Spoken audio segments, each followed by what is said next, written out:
See you where the wind does blow, takes your mind wherever it goes. Don't want to see you go, but it's fine. No, it's fine. It's fine with me. What is a legend? A tall tale? A myth? Does it have to be a story about King Arthur or Paul Bunyan? Or can a legend be real? I think we all know someone who's larger than life. Someone who everyone's got a story about. I have a friend like that. His name is Zeb.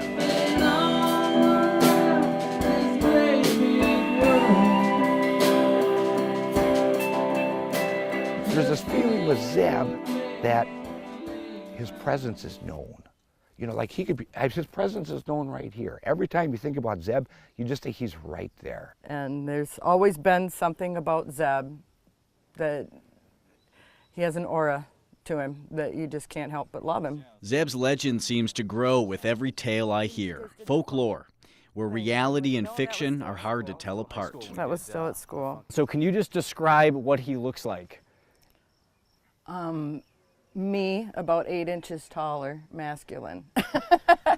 He's got probably 2 to 3 inch long hairs on his shoulder that lay flat, kind of like a wolf man. So he's like a mystic god or something. You know, I mean, just really strange. They would make him shave again halfway through his shift because you can't have a beard when you're working at McDonald's. His very first word was shit. In context. He shot my hand. After you've sifted through the stories, maybe the most remarkable thing to learn about Zeb is that he's a real person. I'm from northern Wisconsin, the kind of town where everybody knows everybody else. I was the kid running around everywhere with a video camera, making movies and writing plays. One of my biggest collaborators was Zeb Butterfield. Hey, Andrew. Since then, we've drifted apart, separated by an hours-long car ride. I set out to find Zeb, but before I did, I wanted to learn what's special about him. Why does everyone in town have a Zeb story? Okay, so we're going to talk to David Rankila, who was my high school band director. Rank is the kind of guy who can remember every one of his students. That's the main thing, is to make the kids better people, and I hope I did that. Yeah. Because I work with some of the best kids I've ever seen in my life. Do you know anything about his location? Zeb is one of Rank's favorite students to talk about. He needed an outlet. You know, some people do the sports and all of this and writing and so on, but Zeb was just one of those people that you really liked being around. Music was always a part of Zeb's life. We've always had a guitar around the house. Music is a part of our family. He does some coffee shop stuff. Zeb's mom, Candy Butterfield, was there when Zeb, his brother Jake, and I made videos. Freak. I always had a band in my basement, and I always had, you know, movies being made in the backyard and things like that. That's just always been something they enjoyed and did well. I wanted to talk to you about something. She knew we all had potential, but recognized Zeb's special ability. When he does decide to do something, when he does choose to do something, he does it well, and he does it with all his heart.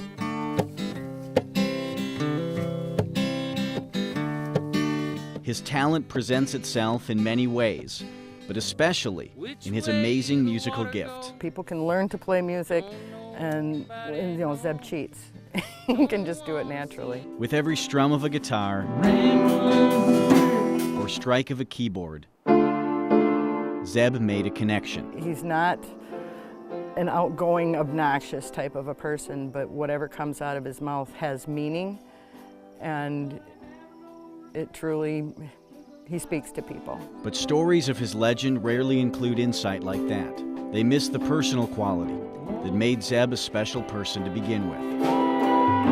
Even though we meshed well and enjoyed playing guitar with each other and doing comedy stuff with each other, I knew we wouldn't go down the same path in life. When we were in junior high, Jake Butterfield is Zeb's older brother and was his best friend growing up. And he's freakmaster fun. he would go off for hours into the woods. If we were able to go back to the house we grew up in, I could show you where he would have little teepees in the woods that he would build. He would spend hours there. Sometimes we weren't sure if he was coming home because he loved the woods and he loved living in the woods.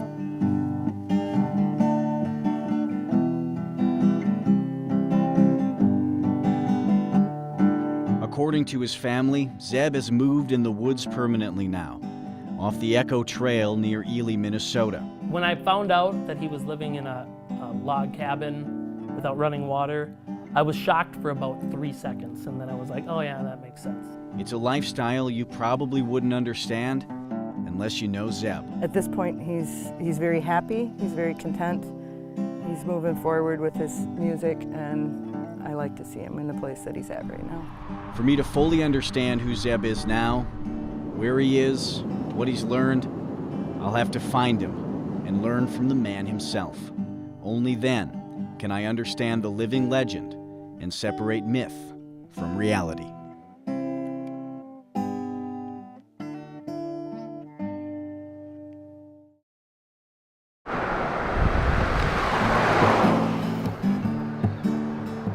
See where the wind does blow, takes your mind wherever it goes. Ely, Minnesota. I wanna see you go, but it's fine. A city at the edge of hundreds of miles of wilderness. It's a place as far removed from society as you can get while still keeping a connection to the real world. My friend Zeb Butterfield went to Ely 6 years ago. After learning more about what he's meant to people's lives, I went to find him. No place to go and no home left home. Finding Zeb is like maybe looking for Bigfoot, I think, nowadays. So I really don't know what to tell you. If you went to 3 different of the restaurants and asked, I guarantee 2 of the 3 will tell you where he is. As I set out, I didn't know what I'd discover. Would my expectation meet reality? Zeb, how's it going, man? Pretty good, pretty Awesome, good. dude. How are you doing? I'm good, man. Yeah. How's life up here? Life up here is good.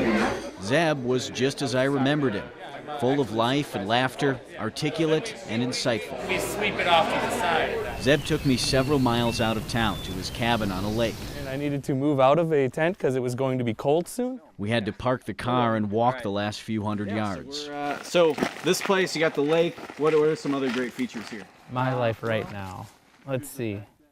Well, I wake up in the morning, typically have a cup of coffee, and then I go to work for about 8 hours a day, sometimes 10, and in summertime more time, like 10 or 12 hours a day, depending.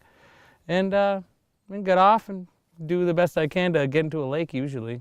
We reminisced about old times, when my life seemed all in front of me. Zeb and Jake's Cream Factory. Now, I'm a news anchor and reporter, shooting videos and speaking in public every day. The pressure I faced from everyone's expectations helped shape my life. No, it's fine, fine with me. But Zeb seems unfazed by social pressure. He followed his heart into the woods, removing himself from the civilization that sped past him while disappearing into music. See where the wind does blow. Well, before I lived here, I lived in a tent for about 4 months. And I suggest everybody do that at least one summer of their life. Just live in a tent. It's not so bad if you set yourself up right. I can walk around in my yard naked and nobody can see me. He learned so much from his solitary experience that years of school and work never taught me. I learned how to be alone, which is some lesson that most people should learn. Just how to spend time and not drive yourself crazy. Because wintertime's a long time up here. It gets 30 below. You're stuck in a cabin or your house or whatever for long stretches at a time. And yeah, it's just one of those things to learn how to keep yourself entertained and keep yourself happy. And that's one of those things that I've learned up here, and just to take it easy. Do you think you have like a special way to connect with people or with just like the world? Just listening. If you listen to what people have to say, you know, a lot of people put on a face for people. And, you know, it's really just a waste of time because eventually everybody's true colors comes out. And people aren't that hard to get along with. They're mostly all the same, you know. We all don't know what's going on. That's pretty much the trick. Do you split your own wood? And If you talk to Zeb for 10 minutes, you'll start to look at the world in a different way. Don't make it weird. You know, a lot of people get upset about the smallest things, and that's because they're letting themselves. Just don't make it weird. Be easy. He's just a guy playing music up in Ely. But maybe for Zeb, That's the biggest success that can be. I don't feel like having a drink after work. I feel like sitting and relaxing, watching the lake, listening to the loons. Why are legends always about someone who did something spectacular or newsworthy? I think the best stories are about real, everyday people. Those are the stories that teach us something about the world, about ourselves. Is Zeb a legend? Does he have a special aura? Got a skeeter. There she goes. Maybe if you ask other people. Fine with me. But if you ask me, he's just my friend Zeb.